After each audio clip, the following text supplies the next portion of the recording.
Continuamos esta jornada sobre el futuro ferroviario. Vamos a hablar de infraestructuras, vamos a hablar de multimodalidad y de servicios. Para hablar de todo ello me acompañan Raúl Míguez, director adjunto del Gabinete de Presidencia de Adif, Judia Boudani, vicepresidenta de la Asociación Española del Transporte, Sergio Bueno, director general adjunto de la Presidencia, Estrategia y Relaciones Institucionales de Renfe, y Guillermo Castillo, director de Estrategia y Sostenibilidad de IRIO. Bueno, gracias a todos lo primero. Raúl, en estos últimos meses hemos visto lo importantes que son las infraestructuras, creo que lo tenemos todos bastante claro. Y en cuanto a las infraestructuras ferroviarias, nos gustaría preguntar cómo está trabajando Adif en la modernización. Pues bueno, lo primero de todo agradecer a eldiario.es la invitación a Adif a participar en esta jornada.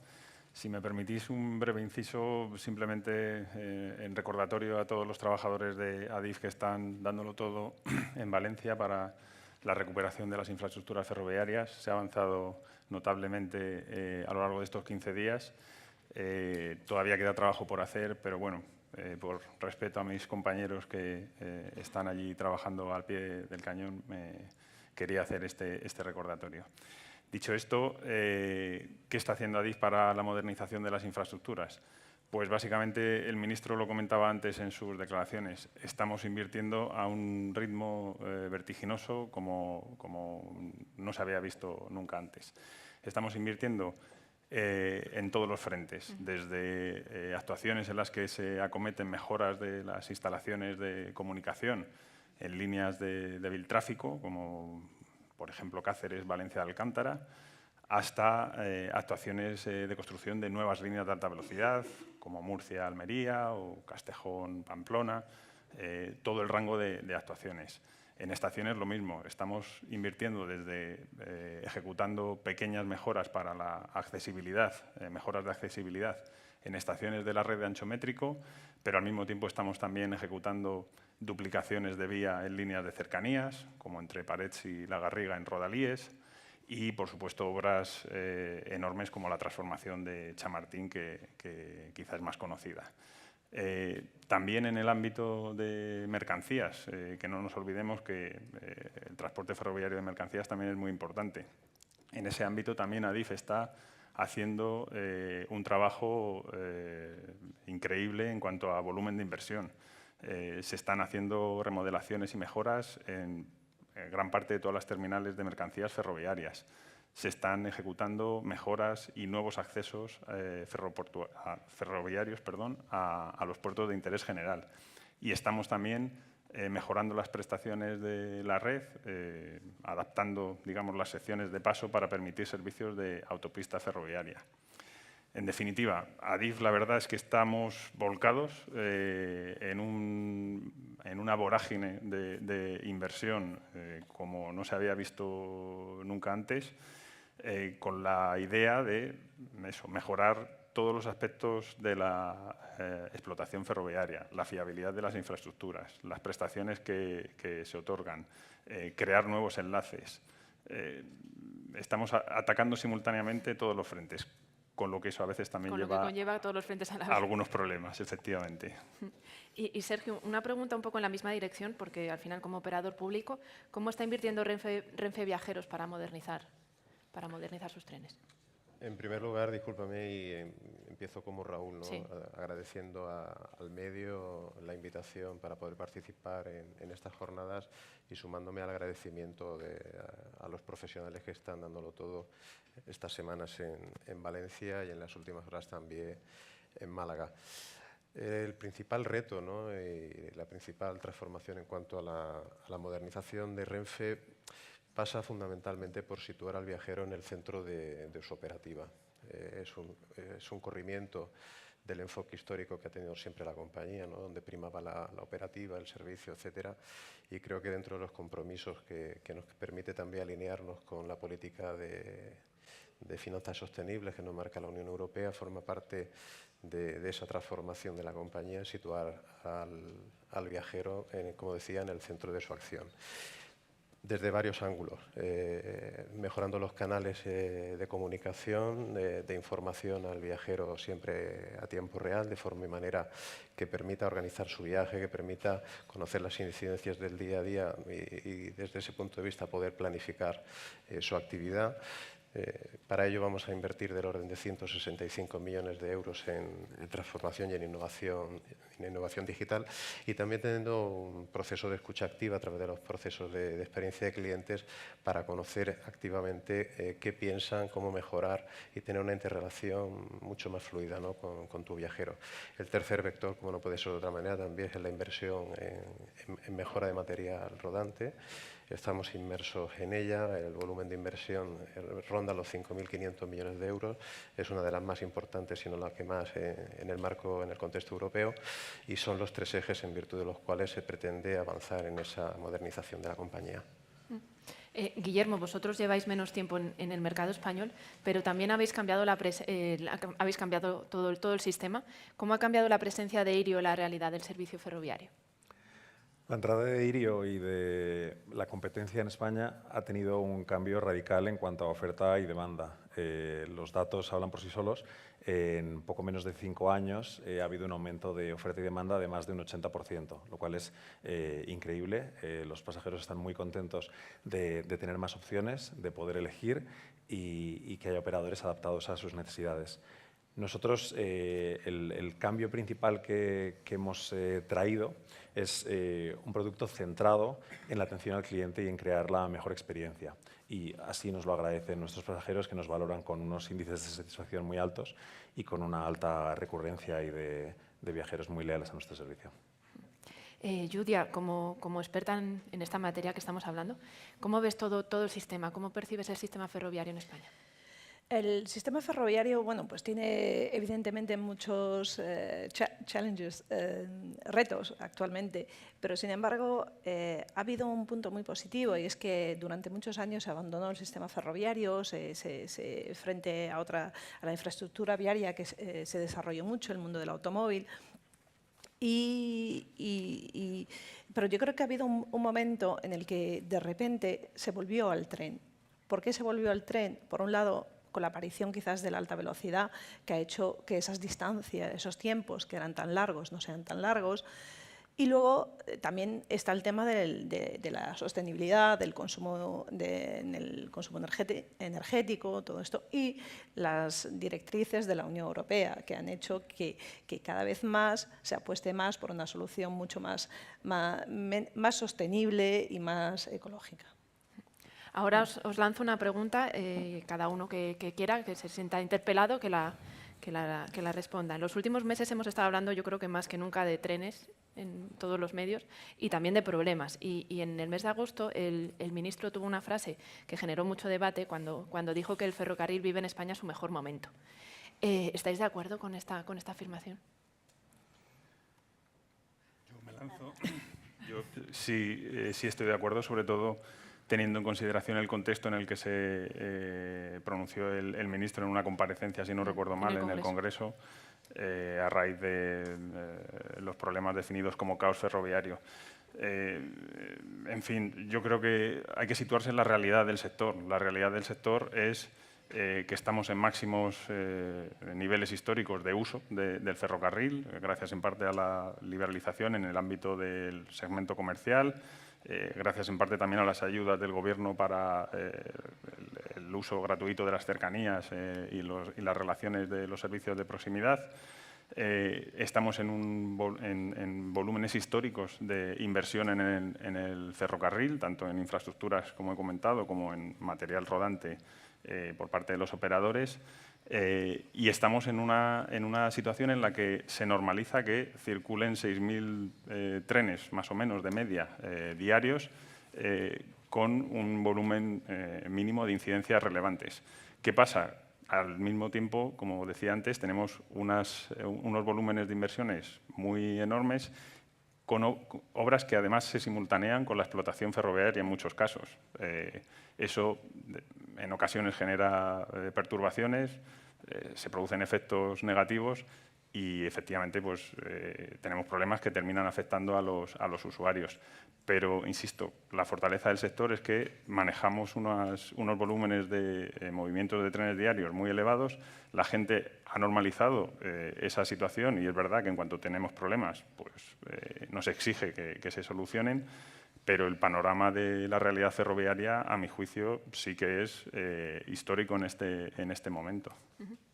Yo estoy de acuerdo con Raúl en que vivimos un buen momento en el sector ferroviario, aunque sí que es verdad que los cambios que han sucedido son parte de una transformación que está ocurriendo. Queda mucho por hacer, inversiones en algunas infraestructuras principales.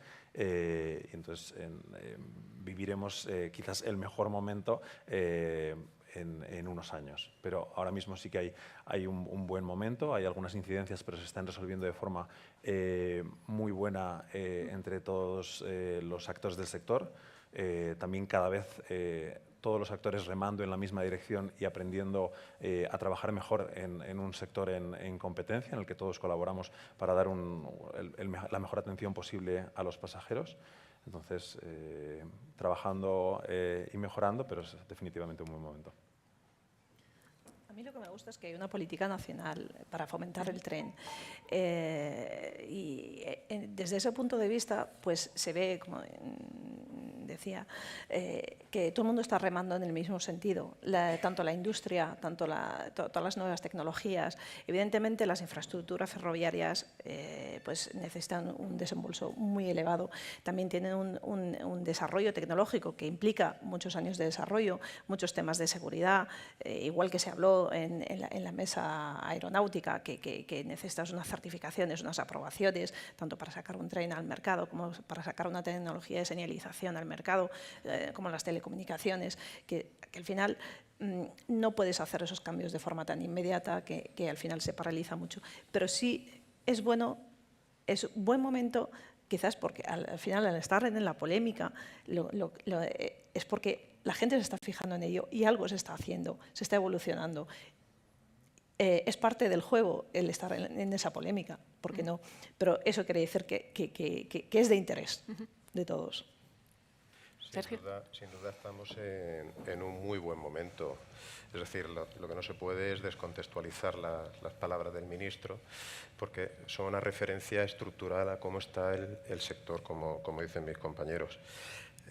Fundamentalmente, si lo vemos desde el punto de vista de los datos, que son fríos pero son muy reveladores, el año pasado estuvimos en más de 30 millones de viajeros en servicios de alta velocidad. En el marco en el que se hacen esas declaraciones, que es en este verano, tuvimos el mayor volumen de la serie histórica de viajeros, con un incremento del 21%, que supuso un 1,4 millones de viajeros más en relación al año anterior, situando la cifra de viajeros por encima de los 8 millones. Y si eso le unes que con la política que se ha venido desarrollando de bonificaciones y de gratuidad, estamos en servicios públicos movilizando al día 1,5 millones de viajeros, junto con el volumen de inversión pública que Raúl comentaba que está abordando Adif, el contexto es muy bueno con carácter general. Distinto es que tienes que luchar siempre con la coyuntura, con la incidencia del día a día. Circulan en servicios comerciales, sin entrar en obligaciones de servicio público, cercanías, media distancia, pero en servicios comerciales circulan del orden de 300 trenes diarios, con lo cual es fácil que pueda haber algún problema puntual, que siempre es muy noticiable, ¿no? Cuando la gente se queda en una estación, no llega a destino, hay un retraso por las circunstancias que sean, ¿no? Pero creo que en suma sí podemos decir que estamos en un muy buen momento. En este momento de transformación que comentáis, hemos visto la liberalización de la alta velocidad. ¿Vamos a más competencia en otras rutas que no son quizá tan comerciales? Y luego, ¿qué es lo más positivo de esta liberalización y qué hemos aprendido para poder hacer bien los siguientes pasos? Para nosotros, lo mejor de la liberalización y de la competencia es que cada uno de los actores tiene que dar lo mejor de sí mismo para captar a los clientes. Entonces, hay mayor innovación, tanto tecnológica como de producto, para cumplir las necesidades de los clientes. Entonces, es uno de los elementos más positivos de la competencia. En cuanto a las mejoras, pues quizás los aprendizajes que estamos teniendo es que es necesario tener mayor visibilidad a largo plazo en todo tipo de cosas, tanto en obras como en procesos, como en regulación. Y también pensando en la segunda fase,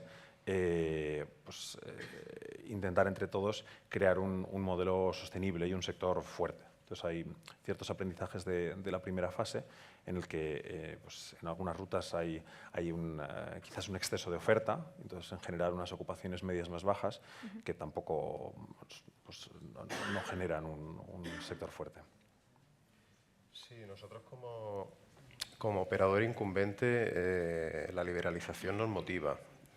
Nos motiva porque tenemos que hacer mejor nuestros procesos, tenemos que seguir aprendiendo también de la competencia y de las innovaciones que plantea en el mercado y seguir abriendo brecha. En el análisis sobre la liberalización, la posición de Renfe se enfoca desde dos puntos de vista. Uno desde la competitividad de los corredores más interesantes desde el punto de vista económico, pero nosotros también desde una vocación pública, desde una competitividad vertebradora de la que nunca se habla.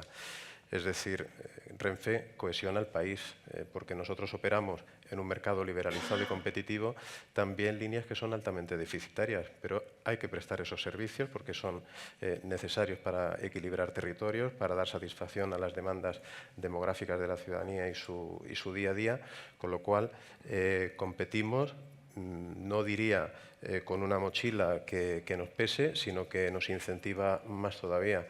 El proceso de liberalización que ahora encara su segunda fase va a ser positivo en términos generales, en tanto en cuanto también supone que la percepción media del precio del billete pues también sufre un ajuste, pues también beneficia a la ciudadanía. No podemos perder de vista esa idea que está siempre sobrevolando las políticas. Y nosotros lo único que demandamos como operadora, y a lo mejor no en el contexto nacional, sino en un contexto mucho más global, es equilibrio y un marco mucho más homogéneo para desarrollar las políticas de liberalización en su conjunto. Y digo, no hablo del contexto nacional, sí quizá de nuestro entorno más próximo.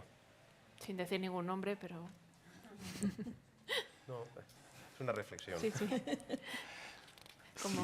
Como operador de infraestructuras. A ver, desde nuestro punto de vista, la liberalización, coincido en que una de las gran cosas positivas que ha traído es la posibilidad de elección, el incremento de la oferta, la variedad de servicios. Eso es una ganancia para el usuario muy clara y muy evidente. Desde el punto de vista de las infraestructuras, ¿qué valoramos también positivamente en ADIF? Pues que se incrementa el uso de nuestras infraestructuras de alta velocidad, que no podemos olvidar que se construyen pues, gracias al dinero de todos los ciudadanos, gracias a todos los impuestos. Entonces, el incremento del valor social que tienen esas infraestructuras porque se da un mayor uso de las mismas y alcanzas a más capas de la sociedad que ahora sí que cuentan, ¿no? con el tipo de viaje en alta velocidad dentro de su cesta de posibles opciones. Para nosotros es muy importante porque significa que el trabajo que se nos encomendó de ejecutar y poner en servicio esas nuevas infraestructuras, pues al final tiene un valor social relevante. Eso para nosotros es una clave muy importante. Y recordar solamente una cosa, hablamos de primera, segunda fase, en realidad toda la red ya está liberalizada. Es decir, a día de hoy un operador podría pedir capacidad para operar entre dos destinos directamente porque el mercado ya está liberalizado. La única parte que queda sin cerrar esa liberalización es el mercado de las obligaciones de servicio público, que eso es otro segmento diferenciado. Pero a nivel comercial se podría establecer ya. Y Yudia, como experta en el sector, ¿qué hemos hecho bien y qué podríamos hacer mejor? Vamos a ver, respecto a la competencia, ¿no? Sí, a la apertura de mercado. sí. La competencia al final aumenta la competitividad de las empresas, al final saca de la zona de confort a la gente y para lo que es el usuario es una ventaja, vamos, inmejorable, ¿no? Pero sí, de esa manera podemos conseguir una mayor eficiencia, un mayor uso de las infraestructuras ferroviarias que tienen un coste muy elevado, que necesitan un mantenimiento muy bueno y para hacer ese mantenimiento hace falta que haya un uso. Entonces, desde ese punto de vista, sí. Hablando también de eficiencia y enfocándonos en los próximos años, desde vuestros diferentes roles, ¿qué se debe priorizar para mejorar la eficiencia y para mejorar también la cobertura del servicio? Pues desde la parte de las infraestructuras tenemos que mejorar en la supresión de determinados cuellos de botella que tiene la red ferroviaria. Es decir, ahora mismo en las estaciones, en las grandes estaciones, es quizá donde tenemos las condiciones de explotación más complicadas. Afortunadamente, Adif, dentro de esa vorágine de inversión que comentaba anteriormente, ya tiene en marcha en diversos estados actuaciones para la mejora de las grandes terminales de Madrid y Barcelona, fundamentalmente, que son pues, los grandes productores de demanda, ¿no? de viajes. En Chamartín estamos con la remodelación completa de la estación. En Atocha se está construyendo se ha empezado a construir la estación pasante que permitirá que los trenes que viajan de norte a sur de la propia ciudad puedan tener paradas en las dos estaciones. En Sants, en Barcelona, se va a iniciar también unas obras de transformación de la estación para que den mayor confort y mayor cabida a viajeros y mejore la experiencia de los usuarios.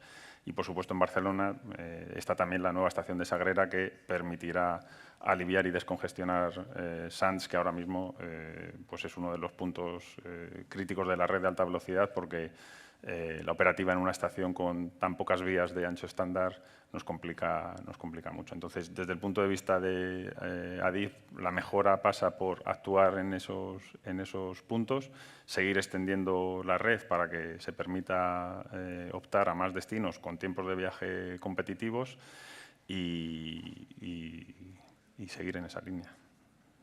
Y como operadores, ¿cómo lo veis? ¿Qué es más importante, eficiencia, cobertura? Bueno, por un lado, la parte de cobertura de servicio en cuanto a cobertura geográfica, quizás pues tiene que haber un balance en el que el ferrocarril combina con el resto de modos de transporte para llegar a todos los puntos. El tren de alta velocidad no se pretende como el único modo de transporte, sí que nosotros aspiramos a que sea el eje vertebrador de la movilidad sostenible, pero no significa por ello que tenga que llegar a cada punto de España, debe combinarse para conseguir una mayor eficiencia de las inversiones. Lo que sí es importante también para la eficiencia de las inversiones y del sector es que, en línea con el objetivo de Adif para el desarrollo de la liberalización, del incremento de la utilización de la red, para conseguir que estas grandes inversiones al final lleguen a los usuarios y se trasladen a un beneficio público, sí es importante que no solo se resuelvan estos cuellos de botella en las estaciones, sino también que se desarrollen las reglamentaciones sobre cánones necesarias que permitan ser incentivos para este incremento de oferta y de demanda. Entonces, también es importante que esta reflexión regulatoria tenga como objetivo el aumento de la utilización de la red hasta unos niveles que permitan, pues, por ejemplo, alcanzar los objetivos de cambio modal que se recogen dentro del PNIEC como objetivos de descarbonización. Para nosotros, dentro de los retos que tiene el Renfe, dentro recogido dentro de su plan estratégico, podríamos señalar muchos. Podemos hablar de transformación digital, como he dicho anteriormente, podemos hablar de innovación, podemos hablar de internacionalización, pero para nosotros situamos en el frontispicio Uno que es para nosotros el más importante, que es la prestación de servicios públicos, es decir, todo lo que es la red de cercanías y todo lo que es la red de media distancia. El nuevo diseño que haya que dar en el proceso de liberalización de los servicios públicos será crucial en lo que estamos hablando en cuanto a saturación de la red, porque mejoraremos los sistemas de movilidad de manera completamente integral, no volcados en servicios comerciales, que parece que todo el servicio ferroviario tiene que tender única y exclusivamente a la política de servicios comerciales o a la competitividad y la eficiencia en servicios comerciales, sino que para nosotros lo verdaderamente sustantivo es conseguir vertebrar todo el territorio.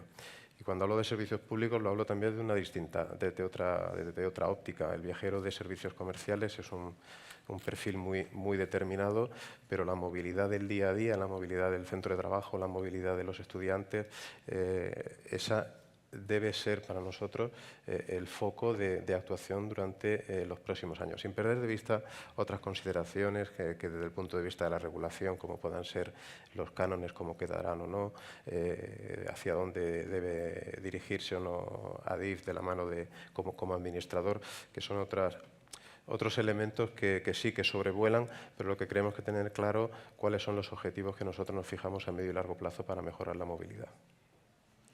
Ahí hablamos de intermodalidad y de que no se puede llegar, quizá que el tren no debe llegar a todas partes, pero también se tiene que hacer un equilibrio con conseguir que el tren, el coche y el avión convivan entre ellos.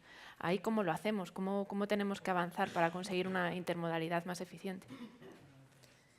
Si me lo permites, es un juego de sumas y multiplicaciones. Es decir, es cierto que estamos en un mercado liberalizado y competitivo, pero eso no excluye que se establezcan líneas de cooperación y alianza estratégica entre distintos operadores de distintos modos de transporte. Nosotros desde Renfe tenemos acuerdo de colaboración con Iberia, tenemos acuerdo de colaboración con otros operadores de transporte por carretera y creo que esa es la línea. Es decir, es cierto que el tren, porque no puede llevar la infraestructura a todos los puntos de destino, ni se pueden dar satisfacción a todas las necesidades, también por la propia orografía del país, y hay que buscar un equilibrio. Y cuando hablaba del diseño de las OSP, precisamente pienso en esa intermodalidad, ¿no? Es decir, tenemos que generar un mapa de movilidad global, un mapa general de movilidad con los distintos modos de transporte, de forma manera que al usuario le permita poder elegir aquel medio que le resulta más eficiente en tiempo, distancia, de cara a las necesidades que tenga puntualmente, viva donde viva. Yudia. Sí.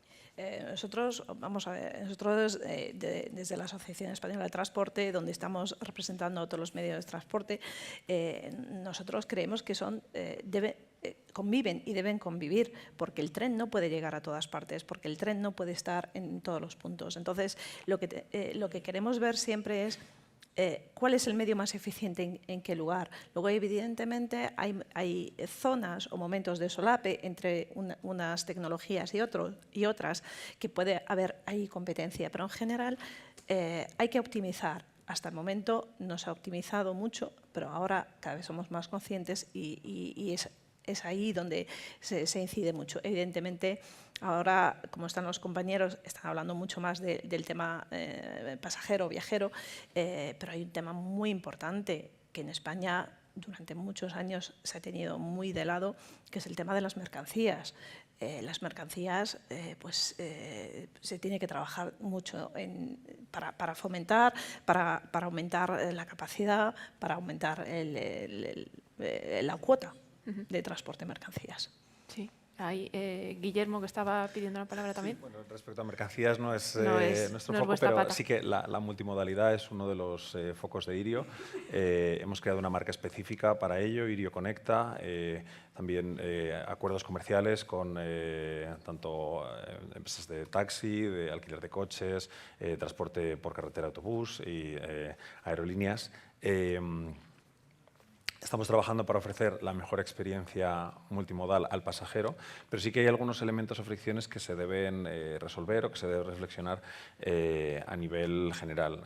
Como se comentaba antes, la definición de las OSPs, especialmente las OSPs de carretera, no está pensado con una perspectiva multimodal. Entonces, en muchos casos, estos servicios de autobús pues, no paran en las estaciones de tren y esto complica la multimodalidad. En otros casos también estos servicios en autobús no están digitalizados y entonces pues, no permite que se haga una compra multimodal de 2 tickets o combinado desde una plataforma agregadora. Entonces sí que es importante que también todos los sectores avancen de forma conjunta para este objetivo de multimodalidad que al final es necesario para que ocurra un cambio modal desde los coches hacia medios menos contaminantes como puede ser el tren. Y Raúl, vosotros que tenéis esa pata de multimodalidad y de mercancías muy clara. Sobre todo eso, complementar las acertadas palabras de la compañera sobre mercancías. No olvidemos que es un ámbito muy importante para el transporte y la sostenibilidad en general del mismo. Efectivamente, hay que mejorar también en ese aspecto y, bueno, Adif en este caso tiene 2 líneas estratégicas muy claras, que la primera es conectar los centros de generación de cargas y de tráficos. Fundamentalmente, una línea muy importante es la conexión con los puertos de interés general, porque es una vía de entrada de mercancías elemental y básica para la economía del país. Ahí se está trabajando en mejorar y en crear nuevos accesos ferroviarios en varios puertos, en Castellón, en Sagunto, Cartagena, en A Coruña. Hay muchas actuaciones en marcha. Y luego la segunda línea estratégica es mejorar las prestaciones de la propia infraestructura. Se están acometiendo también electrificaciones de líneas para posibilitar el transporte con material rodante electrificado, por ejemplo, entre Sagunto, Teruel, Zaragoza, entre Bobadilla y Algeciras. Y por último también las adaptaciones de sección para permitir los servicios de autopistas ferroviarias en los que tenemos una gran confianza porque son un paradigma de esa multimodalidad, los camiones que se suben al tren para hacer una buena parte del recorrido en nuestro modo.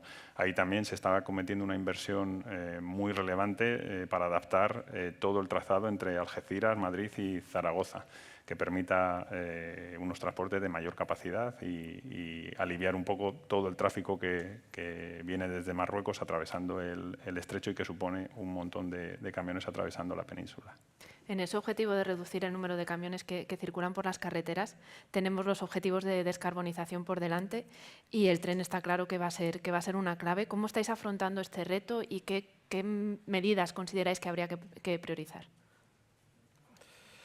Nosotros, dentro de la política de descarbonización, daros a modo de flash unos datos, ¿no?, que resumen el avance que ha tenido la compañía a lo largo de los años y que lo convierten en un modo de transporte el más eficiente desde el punto de vista sostenible. Nosotros hemos evitado, ¿no?, las emisiones de 4,2 millones de toneladas de CO2, que viene a equivaler a 350 millones de desplazamientos en vehículo privado. Es decir, nuestro parque de viajeros y nuestro parque móvil en mercancías, el parque móvil eléctrico me refiero, tiene certificaciones de carbono neutro en emisiones indirectas y eso en origen es que utilizamos el 100% de energías renovables. El dato evolutivo y el dato de la evolución de la reducción de la huella de carbono es que desde el año 1990 hasta ahora se ha reducido en un 89%.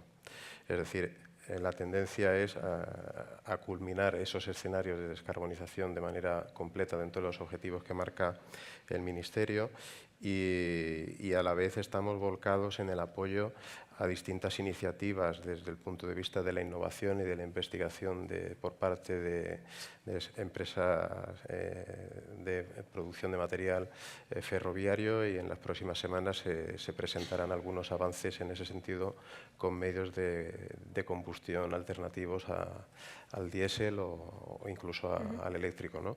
Esa es una importante línea de trabajo. Renfe ha aprobado recientemente su plan de sostenibilidad tendente a reencauzar e impulsar las políticas de descarbonización y sin duda va a ser uno de los elementos clave a desarrollar en los próximos años, porque también incide en los consumos y en la demanda de viajeros.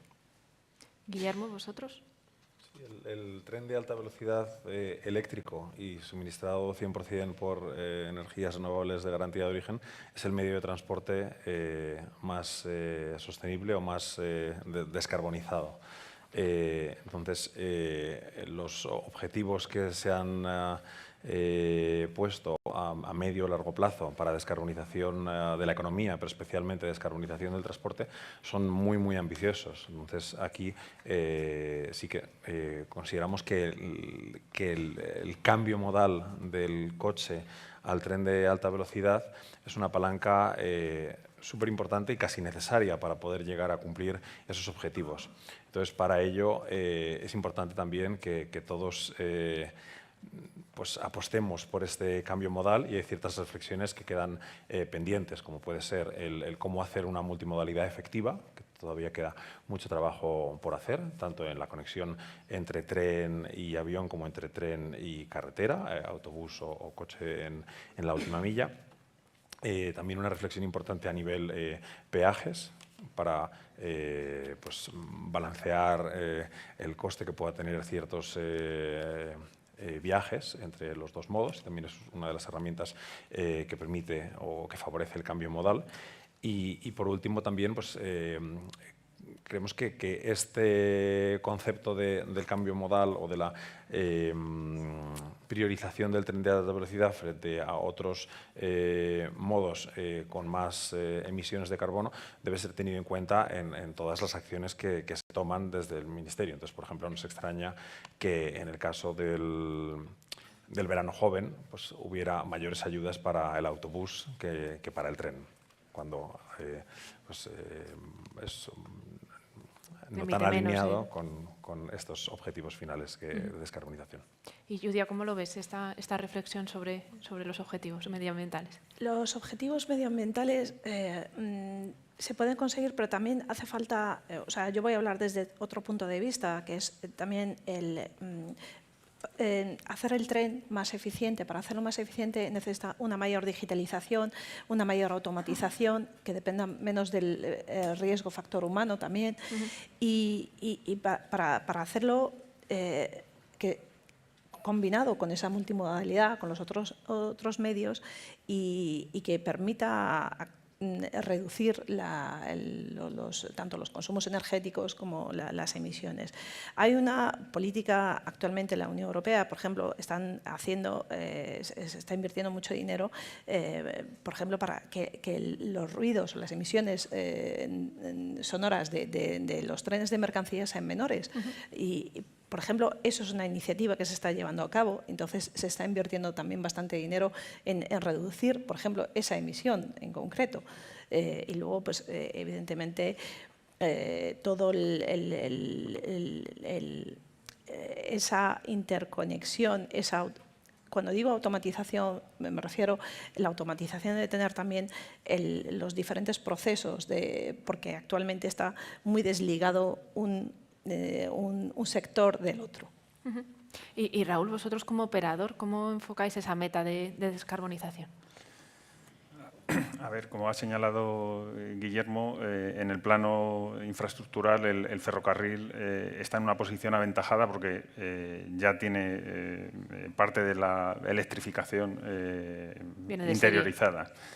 Pero habiendo escuchado a los compañeros de la mesa anterior hablando de la sostenibilidad en los combustibles de la aviación, viendo también el avance vertiginoso de la electrificación en los propios vehículos privados, en los automóviles, pues la verdad es que no nos podemos dormir en los laureles porque el resto de modos pues, también está avanzando notablemente. Nuestro margen de mejora en ese sentido es más pequeño porque ya estamos muy arriba, pero pues mira, volviendo al tema anterior, nosotros tenemos que seguir con un programa de electrificaciones para que al menos toda la parte troncal de la red ferroviaria de interés general esté completamente electrificada y también, como señalaba la compañera, la parte de digitalización y de procesos en los que hay campo de mejora para pues bueno, buscar mayor automatización y eliminar riesgos de factor humano que siempre son más peligrosos. Me gustaría poner el foco también en los pasajeros y en su experiencia como viajeros. ¿Cómo se puede mejorar el servicio? ¿Se tiene que mejorar la oferta a bordo? ¿Se tiene que mejorar el número de viajes? ¿Se tiene que hacer más cómodos, más rápidos, que haya más? ¿Cómo lo veis? Hoy por hoy, más que nunca, ¿no? La distancia no se mide en kilómetros, ya se mide en tiempo. Es decir, y después hay otro elemento que hay que tener en cuenta a la hora de abordar nuestra política y la experiencia con clientes, y es que la movilidad es poliédrica. Cada viajero se desplaza en virtud a unos condicionantes muy singulares, profesionales, de ocio, laborales, y es difícil encajar ahí tener una piedra filosofal que te garantice efectivamente el éxito para con tus clientes. Sin embargo, hay dos elementos que todo cliente busque, son la principal piedra de toque que para nosotros como operadora global tenemos encima de la mesa. Uno, garantizar el confort siempre de nuestros viajeros, y el segundo elemento más valorado es la puntualidad. Es decir, esos son los dos vectores en virtud de los cuales intentamos estructurar toda nuestra oferta y tratamos de mejorar esa prestación de servicio. Eso conlleva, como decía, al ser muy diverso, muy heterogéneo, tu clientela, el viajero, nos obliga a ser tremendamente versátiles en cuanto a cómo dar respuesta a esos hábitos, a esas demandas cambiantes de viajeros que se desplazan. Y ahí el otro elemento esencial para la compañía es una fuerte inversión en capital humano, que tanto en estaciones como en los recorridos estén a disposición siempre del cliente para hacerle el tránsito mucho más placentero, y sobre todo también que cuando hay cualquier tipo de incidencia la atención sea lo más eficaz posible y lo más eficiente posible, porque cuando las cosas van bien el viaje es una maravilla, no hay ningún problema. Cuando hay algún tipo de problema como los que hemos visto estos días, es ahí donde hay que dar el do de pecho y donde la inversión en capital humano es crucial. Guillermo parece que está de acuerdo. Totalmente de acuerdo que uno de los puntos de mayor fricción de los viajeros es cuando existe alguna incidencia, y ahí todos estamos trabajando mucho en mejorar, en dar lo mejor de nosotros y en adaptarnos a las necesidades de los pasajeros en cuanto a comunicación, planificación, visibilidad, resolución de problemas, reacomodación en otros horarios, y hacerlo todo de la forma más empática con personas que al final están teniendo alguna incidencia y que pues, quieren resolverlo y llegar a su destino. Entonces, también trabajando mucho en dar la mejor experiencia en estos peores momentos. Al respecto del resto de la experiencia de viaje, nosotros tenemos una atención muy cuidada a cuáles son los problemas de los clientes, a que en todos los cuestionarios de satisfacción que hacen después de sus viajes, aquellos puntos que resaltan como positivos, como negativos en diferentes segmentos de clientes. Trabajamos con inteligencia artificial para leer todos sus comentarios, hacer diferentes clústeres y trabajar en mejorarlo y en dar cada vez mejor experiencia de viaje, desde que entran en nuestra página web para comprar el billete hasta que llegan a su destino final. Judia, ¿qué piden los usuarios? Yo creo que, por un lado, hay una parte que depende mucho de la infraestructura, ese confort, esas vías que están muy bien alineadas y todo esto. Luego está el tema dentro de esas infraestructuras, pues el que tengas un wifi, que tengas las comunicaciones. Y luego hay otra parte que depende ya del tren, del vehículo en sí, cómo está concebido concebido, si es más ruidoso, menos ruidoso, si está bien mantenido, no está bien mantenido. Eso es importante. Y luego también, y evidentemente la parte operacional, el que llegue en hora, el que no haya esos retrasos, eso es muy importante. Y bueno, pues y además, como creo que aquí la mayoría de la gente que hay aquí, que viaja muchísimo, necesitas una experiencia a bordo en la parte de cafetería, que muchas veces no quieres solo, esto es una anécdota aparte, simplemente el sándwich empaquetado. Quieres algo caliente, Algo más, que a veces viene bien. Raúl, a vosotros os piden que funcione todo bien, ¿no? Básicamente. Pero bueno, por aportar algo más antes de que la cuenta atrás, esa tan enorme que tenemos ahí, han enfocado los compañeros más en los viajes de alta velocidad, larga distancia. Desde nuestro punto de vista del administrador de infraestructuras, creo que tenemos que mejorar la experiencia de los viajeros en las estaciones y, sobre todo, información. Información, y aquí estoy pensando más en el viajero de cercanías, del día a día. Los viajeros demandan conocer qué está pasando en todo momento en la red, porque, bueno, con información la gente busca alternativas, busca soluciones, si hay alguna incidencia puede reaccionar. Entonces, ahí es un campo en el que queremos trabajar con intensidad para garantizar que esa información es a tiempo real. Pues la cuenta atrás se nos echa encima. Han quedado varias preguntas, pero bueno, seguiremos hablando mucho de trenes. Vamos a hacer ahora una pequeña pausa de media hora para tomar un café y retomamos de nuevo en esta misma sala a las 12:15 para hablar sobre movilidad urbana y vehículo eléctrico. Así que muchas gracias a todos. Muchas gracias. Gracias a ti.